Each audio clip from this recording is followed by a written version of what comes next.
calvario continua e la strada è sempre più in salita. Siamo andati vicini alla fine, alla parola fine, e l'abbiamo salvata per un colpo di testa finale, in un finale incandescente tra Salernitana e Cagliari. Incandescente solamente il finale, non abbiamo capito per buona parte della partita che era la partita della vita. L'abbiamo giocata come la partita della vita solamente quando disperatamente abbiamo cercato di agguantare il pari. Il pari che era uno dei due risultati che facevano comodo alla Salernitana, perché il calendario alla mano è il Cagliari che ha la partita più difficile nel prossimo match, nella prossima giornata di campionato, contro l'Inter che a seconda anche di quello che farà il Milan quest'oggi potrebbe sentire ancora odore di scudetto, odore di primo posto, quindi non sarà affatto facile poter tenere il passo delle concorrenti. C'è sotto anche il Genoa che si è avvicinato e anche il Genoa ha un calendario decisamente più facile rispetto a quello del Cagliari, quindi in tutto questo discorso è stato tenuto vivo il campionato per la corsa verso la salvezza, ma ci sono troppe squadre impelagate e il calendario dice che quella che ha il peggior cammino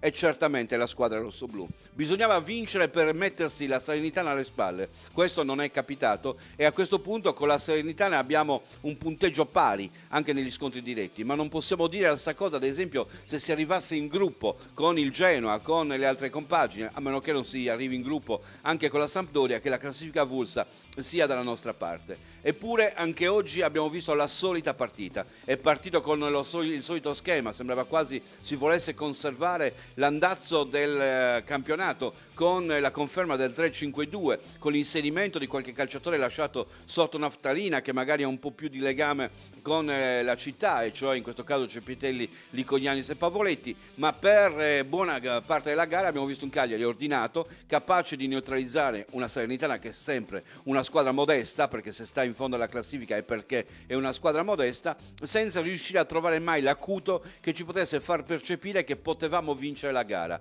È arrivato invece il rigore per la Salernitana a rompere l'equilibrio, un rigore che ha portato la Salernitana in vantaggio. A quel punto hai dovuto fare la partita della vita non per vincerla ma per pareggiarla, riuscendoci solamente nel finale convulso, con un rigore che probabilmente era rigore e che l'arbitro in questo caso con l'aiuto di Mazzoleni non ha voluto fischiare, con il gol di Altare nel finale, uno dei peggiori in fase di impostazione ma bravo poi nel gioco difensivo e soprattutto quando si tratta di utilizzare il fisico, come in questo caso nelle mischie dentro l'area. Insomma, alla fine rischiamo addirittura di celebrare i difetti della squadra per questo successo, per questo pareggio che è arrivato a evitare un insuccesso. Non dobbiamo celebrare niente, questa è una mezza sconfitta e non è una mezza vittoria, è una mezza sconfitta che avvicina ulteriormente il Cagliari alla Serie B e purtroppo lo sapevamo anche prima, ma non siamo stati capaci di cambiare, di svoltare, di fare qualcosa di diverso rispetto ad un andazzo che è stato conservato così da troppo tempo, rispetto alla presunzione di pensare che gli errori non siano stati fatti e che possa essere